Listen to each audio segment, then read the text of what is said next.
Bonjour à tous, la vie du mental après la réalisation du soi. On va en parler brièvement.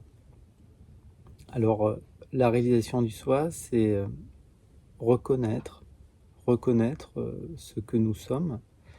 C'est une forme de rappel. C'est non localisé dans l'espace, c'est vide pour le mental. À ce moment-là, bien sûr, vous vivez des choses très particulières. Vous vous rendez compte que vous êtes vous n'êtes pas séparé de l'environnement, et l'environnement n'existe pas.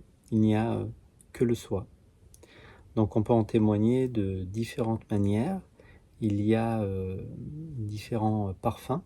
J'ai fait une vidéo à ce titre-là, où on peut utiliser l'énéagramme pour regarder comment ça peut se manifester, comment ça peut se goûter, pour le dire ainsi, parce que avant tout, la réalisation du soi n'est pas vraiment une compréhension mentale, c'est quelque chose qui est vécu. C'est-à-dire que c'est un rapport extrêmement intime avec le ressenti. Alors on pourrait dire le ressenti à travers le corps, même si le corps est un petit peu un concept mental. Euh, Peut-être dans d'autres endroits du monde, le corps est vu d'autres manières. Donc c'est une question d'intimité, pour le dire ainsi. Vous voyez, j'emploie déjà des mots duels. C'est toute la problématique de la réalisation du soi, c'est que en réalité, vous ne pouvez pas en parler, puisque les mots appartiennent à la dualité. Donc, parfois, lorsqu'un être partage, vous pourriez avoir l'impression qu'il n'a pas réalisé, parce que il dit des choses qui semblent appartenir à l'univers de la séparation, de la dualité. Voilà, donc encore une fois, c'est pas parce que je réalise le soi que je sais en parler. Certains savent en parler, certains semblent détenir toutes les réponses à toutes les questions, d'autres aucune. En ce qui me concerne, c'est pour moi, je peux dire que, c'est l'effondrement des questions. C'est pas avoir la réponse à tout, voilà, c'est important, c'est l'effondrement des questions. Alors, lorsque vous réalisez le soi, en fait, vous vous rendez compte que le mental est une illusion. Le mental est un concept mental, parce qu'il n'y a que le soi. Il n'y a que la conscience, peu importe comment vous voulez l'appeler. Donc s'il n'y a que la conscience, la phrase « je pense, donc je suis » devient juste, devient entre guillemets une forme de vérité. Encore une fois, je ne suis pas un enseignant, je ne suis personne, vous regardez juste si ça vous file un coup de main. Toute petite parenthèse, de bon cœur, je ne fais pas des confirmations. Donc on peut toujours discuter sur la réalisation, mais alors la confirmation, le concept de confirmation, je trouve ça, voilà, c'est pas pour moi. Donc effectivement, il n'y a que le soi. Donc après, si on partage un petit peu en dessous, pour le dire ainsi, si on parle du mental un petit peu en dessous, même s'il n'y a pas de niveau, c'est une évidence, parce qu'il n'y a que le soi, il n'y a que la conscience. Sur le chemin, il se passe des étapes. Voilà. Et on peut, si vous voulez, évoquer en quelques minutes ces étapes. Alors, quand on commence à se mettre en chemin, c'est que des mots, hein, mais au début, peut se rendre compte que la pensée apparaît. Et je la vois. Je suis au volant, je suis en train de conduire, et puis il y a une pensée qui arrive, et puis je pourrais même tenir un dialogue avec cette pensée, si je ne suis pas d'accord avec la pensée qui émerge. Tiens, je pourrais je pourrais m'acheter une pizza ce soir. Et là, il y a une autre voix qui arrive qui dit « Ah non, tu as déjà mangé une pizza hier soir, c'est trop gras, il faudrait essayer de manger quelque chose de meilleur. » Alors, ça veut dire qu'il y a deux moi ou il n'y en a qu'un seul? Donc, à un moment donné, de manière très, très rationnelle, la pensée est perçue, et vous m'avez beaucoup entendu dire dans ces vidéos, la pensée est un objet perçu. Voilà. Ce que je dis aussi parfois en rendez-vous, enfin je le dis pas trop en vidéo, mais la pensée ne me concerne pas. Alors je sais que ça, c'est-à-dire que cette phrase-là, elle n'est pas toujours comprise. Ces 5 minutes de vidéo ne me concernent pas. non pas parce que c'est un objet perçu, alors déjà parce que c'est un objet perçu, mais aussi parce que on voit bien que la pensée émerge toute seule. Donc si la pensée émerge toute seule, il n'y a pas de propriétaire à la pensée. Il n'y a personne qui pense. Ça pense. Donc la pensée ne me concerne pas. Après, certains se diraient, mais alors c'est grave ce que tu dis, ça veut dire qu'on pourrait faire des choses, oui, il n'y a personne aux commandes. Il n'y a personne aux commandes, mais regardez l'harmonie qu'il y a dans le monde animal. Est-ce que vous pensez que la maman lionne pense être aux commandes? Non, la vie s'écoule, la vie prend soin de la vie. Et ça, c'est quelque chose qu'on peut répéter un peu. La réalisation du soi, c'est dire oui à la vie. C'est-à-dire que vous n'avez plus de résistance avec la vie. Mais comme je disais un petit peu avant dans cette vidéo, c'est une question de ressenti. Ça ne veut pas dire qu'il faut dire oui à tout ce qui se présente à l'extérieur. Ça veut dire qu'il faut d'abord écouter l'élan profond, voilà, ou l'élan du cœur, vous avez entendu, peu importe comment vous voulez l'appeler, c'est que des pointeurs. Mais ça demande du ressenti. Et beaucoup de gens, finalement, connaissent tout sur le papier. La réalisation, ils la connaissent par cœur, mentalement, mais c'est pas vécu. C'est pourquoi je le dis souvent, ça se situe sous les épaules. Alors, ça semble duel de dire ça, mais si réellement vous êtes dans l'intériorité, si vous plongez au plus intime de ce qui se présente, à un moment donné, vous verrez qu'en réalité, vous ne pouvez pas réaliser exactement où ça se situe, la sensation que vous ressentez dans le corps. Vous vous ouvrez sur un mystère. La réalisation du soi, c'est réaliser un mystère.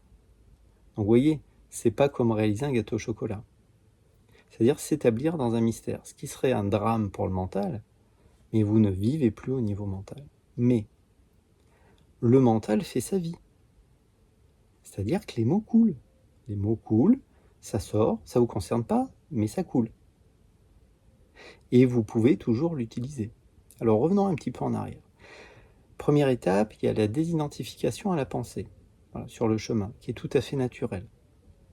Je pense donc je suis, c'est pas vrai, moi je veux arrêter de fumer, et puis la pensée me dit que la cigarette, j'ai bien envie d'en fumer une. Voilà ce que se dit Erika. Donc à un moment donné, je laisse passer la pensée. Je me rends compte que si je l'aperçois, si je la laisse passer, c'est que je ne suis pas que la pensée, voire je ne suis pas la pensée. Voilà. Après, je vois que la pensée émerge toute seule. Voilà. On ne sait pas vraiment quelles sont les prochaines pensées qui vont émerger. Puis au bout d'un moment, le mental se calme, s'apaise. Au début, il peut être de plus en plus tourmenté. Et puis à un moment donné, il se calme. Et on se dit, ah tiens, la réalisation du soi, ça doit être ça. Ça doit être ce calme mental. En fait, vous écoutez plus ce qui se raconte au niveau mental. Donc vous laissez le mental faire sa vie. Parce que le mental, c'est le soi. Et donc, au bout d'un moment, vous vous rendez compte que rien change. Les préférences ne changent pas, les préférences viennent du mental. Je préfère le gâteau au chocolat que le tiramisu. Ok, ça change pas. Mais ça devient à votre outil. Parce que le mental ne vous concerne pas.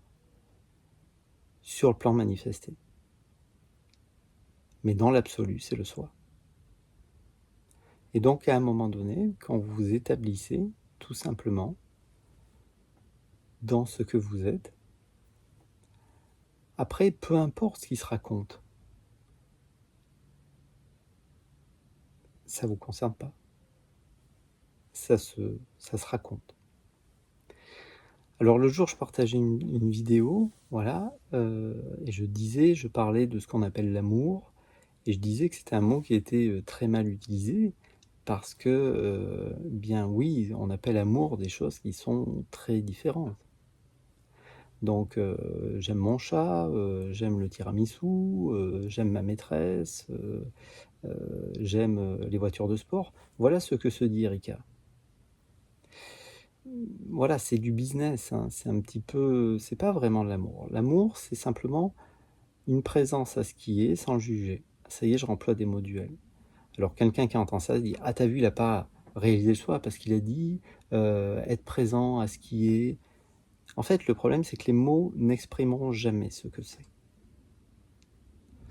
Donc sur cette vidéo, je me suis fait allumer en commentaire. Alors j'ai pas vraiment lu, hein, enfin voilà. Parce qu'on me dit que voilà, j'ai pas réalisé, parce que, mais peu importe, parce que quand vous réalisez le soi, alors déjà c'est des mots.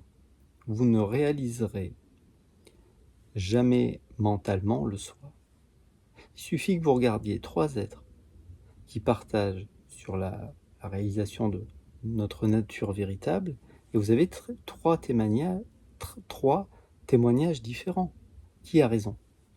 Donc le mental veut aller vers un témoignage et dire ça c'est ça, ça il est bien, il est silencieux, il se tient comme ça doit être la réalisation, quoi, c'est sûr. Et non, mais la vie est pas comme ça en fait. La conscience joue à manifester des formes différentes. Donc c'est avant tout quelque chose d'intime, quelque chose de profond.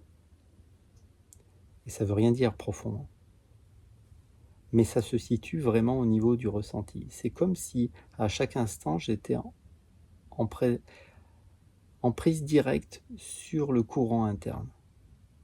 Encore des mots duels. C'est vraiment une question de texture, oui. Et c'est ce que nous sommes tous. Et certains s'identifient à la pensée. Alors certains me disent: ah oui, mais si tu dis que il n'y a que le soi, l'identification à la pensée n'est pas un problème. Ben non, ce n'est pas un problème. C'est-à-dire que certains êtres ne réaliseront jamais le soi, en tout cas pas dans cette vie-là, et c'est pas du tout un problème. C'est-à-dire que peut-être que c'est un jeu de la conscience que de se perdre, et qu'elle prend beaucoup de plaisir à se perdre, à expérimenter la séparation, la multiplicité. Alors bien sûr, j'emploie ça comme si c'était une entité extérieure. C'est pas ça, hein. C'est juste que les mots ne peuvent pas exprimer ce que c'est. Donc vous pouvez témoigner, et après on reconnaît parfois chez l'être qui partage quelque chose, mais ça ne se situe pas au niveau des mots qu'il emploie. Voilà.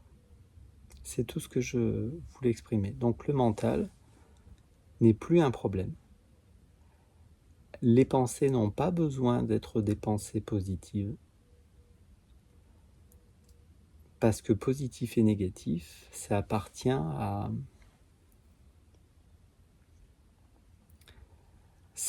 aux mots, ça appartient au plan manifesté, pour le dire ainsi. C'est juste que aucun mot ne peut exprimer, quand vous avez réalisé, aucun mot peut réaliser ce que je suis. Je suis un être humain. Oui, tiens donc. C'est un sacré concept, ça aussi, hein. Je suis un extraterrestre, pas plus. Je suis le soi. Et c'est ce que nous sommes tous. Mais bien sûr, ça semble un désapprentissage, mais c'est rien de nouveau, hein. C'est la simplicité même. Voilà. Ici s'arrête cette toute petite causerie, peut-être. À bientôt. Au revoir.